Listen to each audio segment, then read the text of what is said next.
All right, welcome back to the Trauma Therapist Podcast. My name is Guy McPherson. My mission is to raise the awareness of trauma and to support and inspire new trauma therapists just starting out on the trauma-informed journey.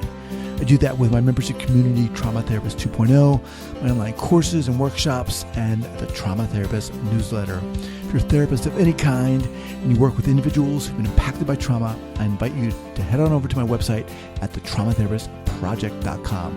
That's thetraumatherapistproject.com. All right, let's get started. So 5, 4, 3, 2, and 1. All right, folks, welcome back to the Trauma Therapist Podcast. I am very excited to have some of my guests today, Sasha Cuffs. Sasha, welcome.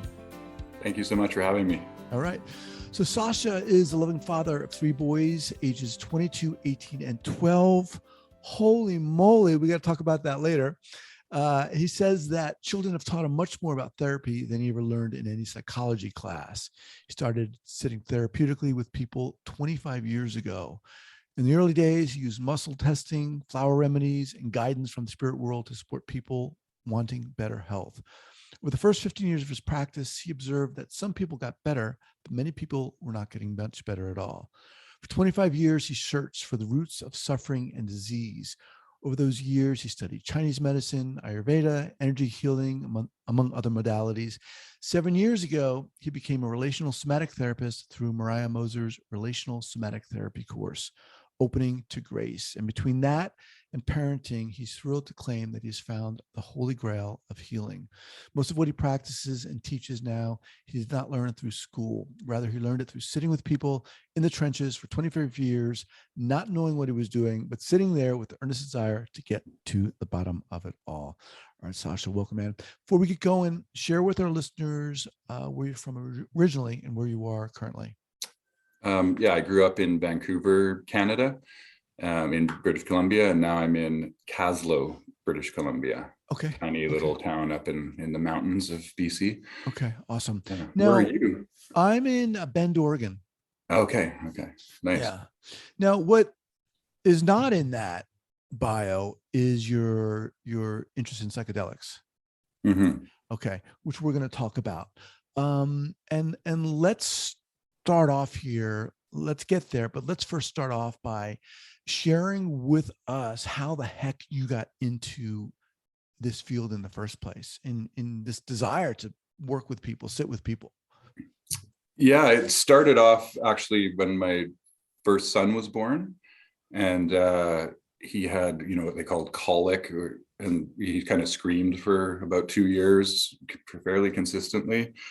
And of course we tried everything, diet and energy workers and shamans and doctors and naturopaths, and nothing worked, until, out of desperation, I started muscle testing, and I thought maybe I could get some guidance. And he tested for cranial sacral, and we did the cranial sacral thing. And, it was birth trauma. I think a lot of what they call colic is actually birth trauma. Because the doctors was like, okay, well, where does colic come from? Oh, it just means fussy baby. Well, what's the cause? Oh, well, we don't really know. So that was where it kind of sparked, like, oh, trauma was causing unprocessed. How did you discover that? How was it? Well, the cranial sacral, he had a really long birth. It went on for 3 days. It was a home birth, and it just, like, the sun kept coming up and going down, and he came out, his head was like a rugby ball, and no one out of all the people we saw suggested it might have been birth trauma. But then when the cranial sacral did his head, it was like, oh yeah, and then he stopped just like that. No more screaming. Oh my gosh. So all of a sudden that was one light going on, that, trauma might be at the root of some things. And then also the muscle testing worked, got the right modality. So that's kind of what sparked me getting really curious about healing. Okay.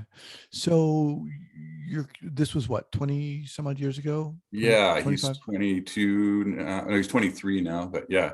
Okay. Yeah. So what happens? What do you do? What unfolds? How do you actionalize that in a sense? Like in a session now, you mean? Or? No. Well, how did you got really interested in working with people? What did you go to school? Did you go back to school? Or I see what you mean. Yeah. Well, I I mean, it was a very eclectic mix of, just taking different core, like, oh, I'm interested in energy work, so I'll take that, or I'm interested in shamanism, so I'll, find somebody that does that. And, there was a woman, Nelson, so I went and sort of apprenticed with her for a bit, and, just kind of learned things along the way that I was interested in, and then just kept incorporating it into my practice and sitting with people. There's each modality has so, it's so rich, Chinese medicine and Ayurveda, all these things, they all have, something to offer to the healing arts. And I did do a little bit of, psychology classes in, college, and, but it just didn't feel quite right. Like, it felt like they were missing something.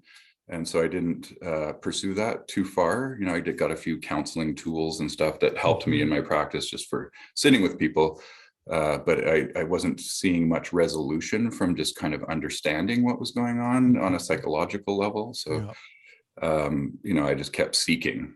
At the same time as I was quite a seeker sort of on the spiritual path as well. I really wanted to know, like, what God is and what truth is and what I am and what's the, reality and all of that. So I was also pursuing a lot of spiritual paths at the same time.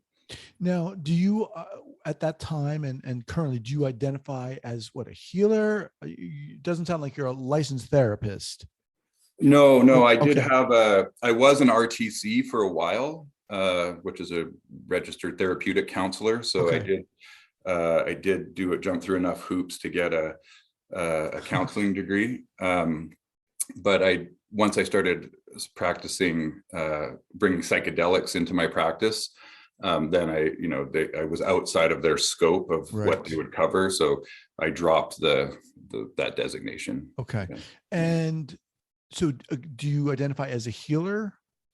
I wouldn't call myself a healer. I would, I'm the guy that's creating the optimal conditions for someone's inner healer to do what it needs to do. Okay, so more of a guide. I'm a facilitator. Of people, investigating themselves, and I'm really curious with, like what's going on inside. Oh, it feels really, oh, cool. Let's like explore that together. So I'm just this fascinated friend, really, that cares a lot and is what wants to get to the bottom of whatever's going on and will hang in there with you. Okay, so people who comes to see you? All walks of life, from teenagers to 80-year-old people. It used to be mainly women in my practice, and in the past couple of years, it's almost balanced out, women to men, which I find really inspiring. It's like finally the dudes are starting to, like realize that the cultural conditioning hasn't been very helpful, for happy life, and they're looking for alternatives. So that's I'm excited about. I also do men's work too. I'm in a couple of men's groups and then facilitate men's medicine work, which I find fascinating as well. So, I mean, it sounds like obviously you have a really rich background, an extensive background in different healing modalities. So walk us through, and I realize it's going to be different for each person, but walk us through, give us an example of someone who comes to see you and how you might work with them to the point where maybe you start introducing or psychedelics are introduced. Yeah. So people come, we do a few sessions, and usually it's kind of like with the somatic therapy, right? You're kind of going in and it's like a guided mindfulness practice where people, if they're feeling their body and they're starting to feel the places where the trauma is arising, and depending on, there's multiple factors, I might recommend doing a psychedelic session, kind of down the road. It's hard to jump right into a psychedelic session. Of course, you want to really build safety with people because it's very vulnerable, and it's like a 7-hour session, and people need to feel, the safer that people feel, the deeper they can go. So we always do a few sessions at least first, and then depending on how stable they are, and we might do we would start with an empathogen assisted session first, like MDMA or 3-MMC. And the nice thing about those ones is you don't lose agency. It's, like some of the plant medicines like mushrooms and ayahuasca, you really can get really disoriented. Mm-hmm. So they're not the best ones to start with. I often suggest people start with, because the empathogens, they just basically just make you feel really good. You get a bunch of serotonin and you feel really pleasant. And it's much easier to go into, childhood trauma and stuff when you're feeling good. If you're already feeling crappy, and then, right, let's look at your childhood trauma together, and they're like, so the medicines really help. Like, yeah, we can do that, and help them drop into those traumatic imprints. And do you only introduce or invite a client to work with psychedelics or an empathogen in the context of trauma? I would say like 90% of it is trauma related. I didn't realize till actually the last couple of years how much of an epidemic unprocessed trauma is. Like when you start studying developmental trauma and attachment trauma and ancestral trauma and vicarious trauma and birth trauma, and it actually is underlying, I would say about 90% of our ailments, and the psychology is more the symptoms of unprocessed trauma, right? So what that whole field of psychology is sort of like symptom management, right? But again, it's not addressing, it doesn't necessarily resolve anything, because it's not actually, where's that crazy thinking coming from? It's usually coming from some unprocessed anxiety that's just, looping in thought. So, until you start going into the body and processing I'd like to say, we're not stuck in our psychology, we're stuck in our biology. And it's when you get into the biology that then, trauma starts to resolve, and then your mind settles down and you feel less crazy and less confused and less disoriented. And one of the reasons why I wanted you to come on here is to talk about psychedelics. I mean, I've had a number of people come on the show to talk about it. It's getting a lot of traction. More articles are being written on it. More studies are being done on its efficacy and so forth. And yet it does at this point kind of remain kind of on the fringes or outside the bounds of what normal therapeutic practice and so forth. But walk us through, if you can, how psychedelics might address and help someone process trauma. Why psychedelics? Why not, I don't know, why not somatic therapy or something else? Yeah, well, for me, it's really the combination of the therapy with the medicine that is the real magic. It's kind of like a match made in heaven. You like these empathogens, they increase the salience of positive resources and decrease the fear centers, and also like it inhibits shame, so that people actually start talking about all these, I've never told anyone this before. They're all their deepest, darkest secrets. I tell people before, like, it's really common that you'll take this medicine and then you'll start telling me your deepest, darkest secrets that you've never told anyone. And, I've heard it all. So, it's welcome, bring it on. No judgment in any of the, so because that inhibition gets lessened, it's much easier for people to go into more vulnerable places of like, I'm really fucking scared. And it makes the protectors become more obvious somehow. And especially with this one called 3-MMC, it unencapsulates implicit imprints. So very early ones too. So I work a lot with early developmental trauma. So a lot of what I'm doing in a session is people start feeling the fear and alone, and like, okay, yeah, just go into that. And then from that, just reach your hand out, and then I grab their hand and they pull me in, and we co-regulate. and I'm using my nervous system to like Mm-hmm. entrain with them, and we might do that 20 times in a session if the developmental trauma is high. So because there's that imprint of I'm alone and I'm scared and nobody's coming, right? Because we have this Mm-hmm. cry it out method that is ridiculous. And so a lot of people have these really early implicit imprints, but those are really hard, like in a regular, normal somatic therapy session. Okay, just like see if you can go into the fear of the baby being alone. And people are kind of like, maybe, I don't know. But with the medicine, they're just like, boom, they just come up, and it just keeps serving up the next layer of whatever it is. And so they're highly beneficial when you combine them with somatic therapy. Right. If you just took it in a room by yourself, you'd feel good, but no big transformation necessarily would happen. And as you said, these sessions can take what, hours?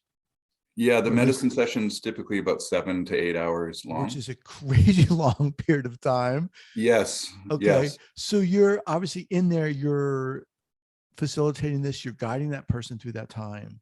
Mm-hmm. What happens at the end? What does it look like? I mean, I realize this is not easy to talk about so much, or for me, it's not easy to understand and talk about, but how does healing happen? Does it happen at the end when you're quote unquote processing this, or each point along the way? Mm-hmm. Yeah, it's happening sort of layer by layer by layer all the way through. And sometimes people just need to talk and be heard. And right. It's like the little boy is like, oh, no one's ever really listened to me for this long before. And they're really excited and they just want to like tell you everything about their life. And, and so I think that's helpful to all this unprocessed stuff, but it's not necessarily making huge transformations in their, the way their body's holding trauma or anything like that. But it takes the lid off of it, because that's also building trust. Like, wow, somebody listened to me for like 4 hours nonstop. And now I can go deeper because the relational piece has been like really established. And and then at the end of the session, it can be challenging sometimes because depending, like particularly with people that have deep attachment trauma, it's basically often with the empathogens, it's a co-therapy team. So it's usually like a male and a female and then the client. So it's kind of like you have the idealized parents there for 7 hours, like loving you consistently for whatever's coming up. And then when it's time to leave, their attachment stuff, like if they have anxious attachment or something, it's all of a sudden like they're being abandoned. Like, oh, I had 2 loving parents, like fully paying attention to me that's never happened before. And now I got to go home and be alone. And, they have a hard time. So I often set it up like, can you have a friend come and pick you up that can stay with you overnight? And we even have like aftercare people. You can hire somebody to come and just feed you dinner, and just so that you don't have to like shift so quickly out of that deep early processing into like, I have to be an adult again, right? So because some people, it's easier to you want to kind of ease them out of it. And This sounds very intense. I'm going to put you on the spot here. Can you get specific and share with us just a snippet or an example of someone you actually worked with? Okay. It looked like they came to you for X reason and blah, blah, blah. That would be a good example. I mean, God, there's so many. There's so many, what would be I work with people that have like satanic ritual abuse and stuff like that too. So like really intense trauma from infancy, all the way up to people that are, pretty trauma light. But I guess one common thing that I work with would be sexual abuse. What I've noticed in working with women for 25 years is I would say about 90% of them have some kind of sexual violation, either, early or teenager or whatever. So that's a really common theme. So the first thing that I do is establishing safe touch. And I'm a big proponent of touch in a session, because especially with developmental trauma, what was missing was safe touch. Right. And of course, I understand why most therapeutic, university, whatever, they just pull it out. Just don't do it. And, of course, you don't want people fondling each other, and it makes sense. But it also, because like I was saying, we're working with the biology. I'm working with the how is your body holding that? And that, just even holding somebody from the side or their hand on their back to give them support can really get the trauma moving and get it, and also containment. And so the first thing I want to do is establish safe touch with somebody. And so I do this whole boundary exercise where they're in charge and they're like, okay, come a little closer. Oh, back up. Okay, what are you feeling? Ooh, okay, go get lower, and then check in. How are they feeling? And with some people that are highly, highly traumatized, it took 2 years to establish safe touch, where we could just do this after 2 years. That's how many boundary violations they had as a youngster. But usually with most people, it takes like a session or half a session or maybe 2 or whatever, depending. And then, once we've established safe touch, if it was a medicine session, say, they would start talking about, what they remember of those sexual violations. And one thing I bring in too, just in somatic therapy, they talk a lot about corrective experiences. So what you want to do is go into the imprint and then bring in what was missing, so that it shifts the way that your system's holding it. So one thing that I just kind of figured out along the way that I've never learned anywhere else is this, to go into like a protector mode. So when the person's going into like, oh my God, the perpetrator's coming and I can hear and they're coming in my room and they're, and then I would come in and I would get them to like scream or something, like, okay, call out for help, or they'd be help. And then I'd come in and be like, what the hell are you doing? And I'd push, pretend to, push the perpetrator out the door, get the fuck out of here, and you leave her alone. And then, close the door and then check, like, are you okay? Like, and they're, and then I would comfort them and, kind of, so you're kind of rewriting the way that the imprint was held, by being the competent protector. That's a very big intervention with sexual abuse. And, and then we just go through the layer, often then a big shame wave will come up. And, a lot of what people don't realize about shame, like shame and fear, the way I understand them, is that they're neural states. They're not emotions. Emotions is like midbrain, limbic stuff, like anger, sadness, whatever, jealousy. Fear and shame are brainstem, survival, right? Fight and flight is the fear, and the freeze or the play dead is shame. And I call it biological shame, because it's the mechanism the biology uses to like numb out sensation and shut, because the nervous energy is like high energy, and if you get too much, it blows the circuit, right? Just like you plugged in too many things into an outlet in your house, and it'll blow the circuit. And that's the biological shame coming in to shut it down, so that to protect the system from overload. So I work a lot with like getting people to go into the shame. I call it a shame freeze.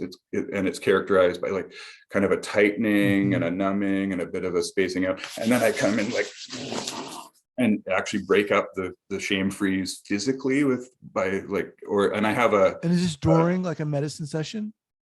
Any session. Okay. Yeah. Could be a medicine session. The medicine session is nice because it's longer. You have enough time to really, like, the thing about the hour and a half every week, or even an hour every week, you're just starting to get into it, and you can do a little piece, and then, they're gone, and then you do a little piece and a little, but with the 7 hours, you can go like layer and layer and, and you can get to the core of stuff that you might never get to in 20 years if you're just kind of doing the top layer over and over again.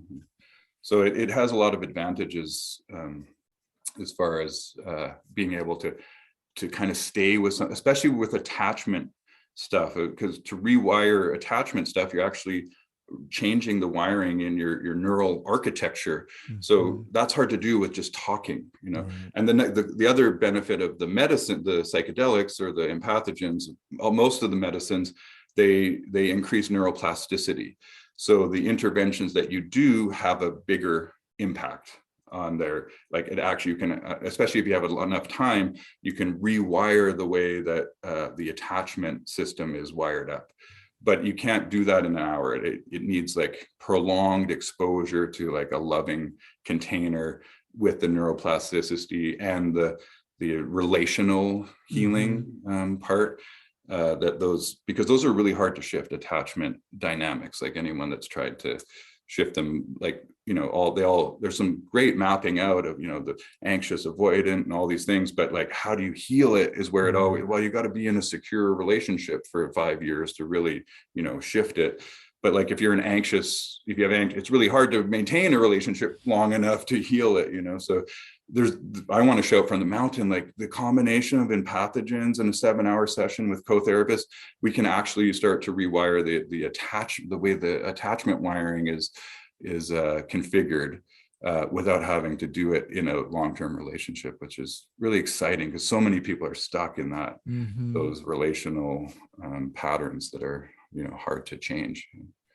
Yeah. What does it take for someone like yourself to do this work? I mean, this sounds so intense to me because, well, I mean, the medicines in and of themselves just seem so intense, right? To what degree? I mean, is it safe to say there's some part like you don't know what's going to happen? Yeah. When I'm teaching courses, and, you know, because it's a little bit trendy almost, like I want to be a psychedelic therapist, and, you know, I've done acid a few times, I could sit with people or whatever, and, you know, it's kind of a bit of a wild west in the sort of underground psychedelic theme. So when I'm teaching a course, you know, the first thing I say is, this is not for the faint of heart. And I tell them a few horror stories, like not horror stories, but like a common thing for me, you know, in the beginning was, and this is one of the mistakes I didn't know, was that, you know, you do a 7-hour empathogen session with deep somatic early imprint processing. Like, it doesn't just end at 5 o'clock. The person's still going all night. And the empathogens are also, they all have an amphetamine base to them. So you're kind of wired, but then you're coming down and you're feeling kind of shitty, but you've torn the lid off of like a trauma. And so I would get people at midnight knocking on my door, like, I'm still freaking out, like I need help. Or so that's why I started to bring in this aftercare piece, so that to avoid those types of situations. And people, they, you know, it can open up a trauma, and people can like, all of a sudden they're projecting you as the perpetrator. You gave me too much medicine and now I'm all messed up, and it's your fault. And, you know, it can get like ugly. Even if you do everything right, you know, you haven't done anything wrong there. You know, you can unearth, you know, I've had this where a woman remembered that sexual abuse, and that the perpetrator was her dad. And she was like 21 or something, and it completely destroyed the relationship. Like she was not ready to remember that at that time, or I don't know if she was, or it took the memory amnesia away, and she remembered it, and it made her life hell for like 3 years, you know, and it's still hard. Yeah. So I don't know if, like, for some people, they'd want to remember that to kind of go, oh, no wonder I had an eating disorder and I feel so messed up all the time, and I'm confused in my relationships, I have disorganized attachment. You know, it makes everything make sense, but it's also devastating. You know? So it's not for the faint of heart. And I've worked up to, you know, it's like kind of like training for a marathon, where I've worked up to being able to do a 7-hour session, because it's a lot it's tiring. Yeah. And what is within that working up to that point, what does that take for you?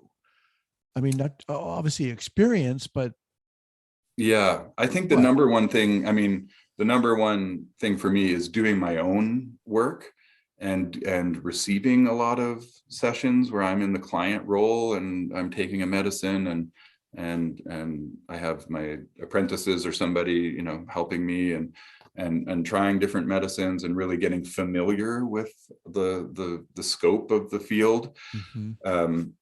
And then I tend to only mainly work with, I don't work with the psilocybin. And I mean, there is a beautiful use of psilocybin where if someone's fairly trauma light, they can take a whopping dose, like 7 grams, and they can have these mystical experience, transcendent, magical experiences that can really shift the way you see spirituality and the way you see your life, and it can help you orient towards a more fulfilling. You get visions, and there is that application of more the visionary part of it with the plant medicines.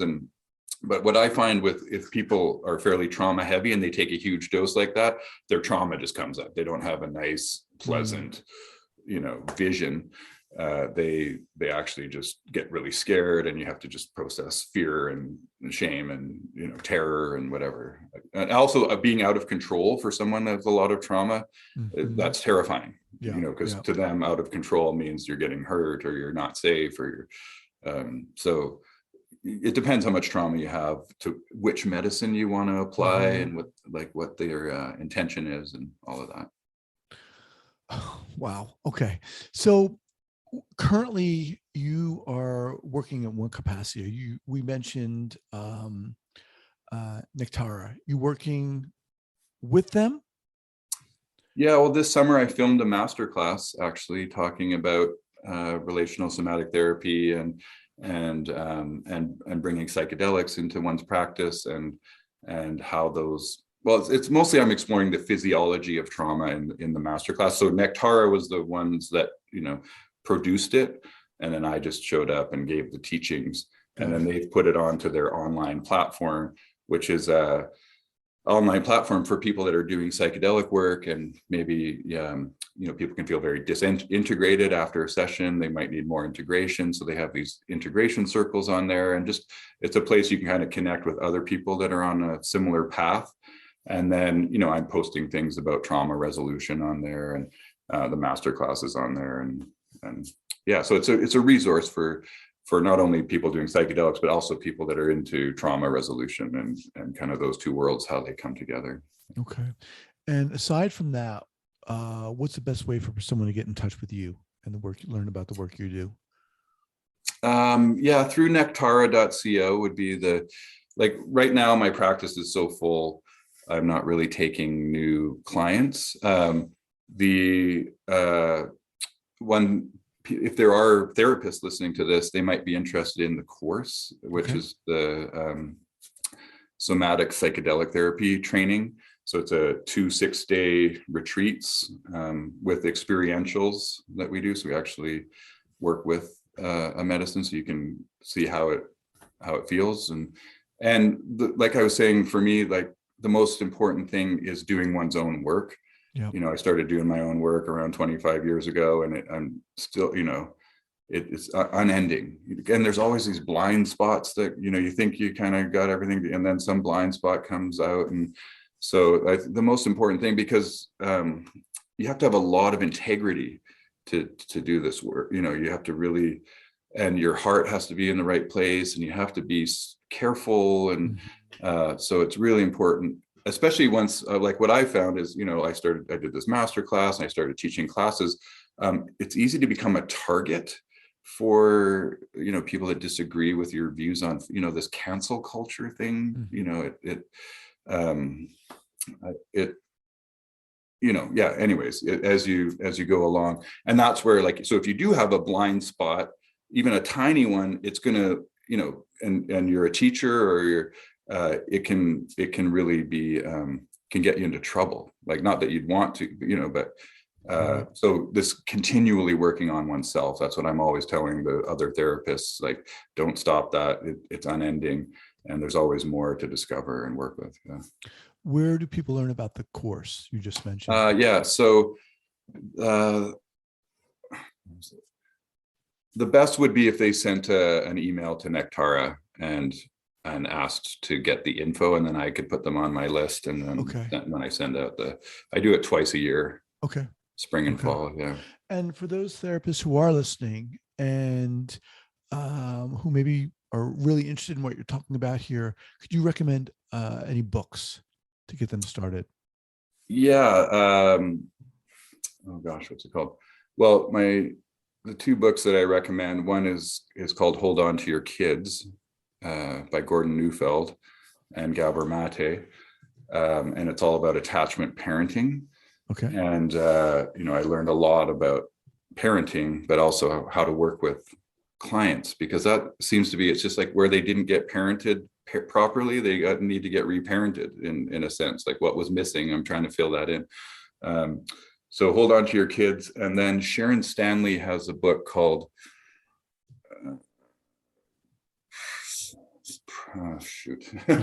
Relational and Something Practices for Healing Trauma. Yeah, but if you look amazing. up, yeah. Do you know that book?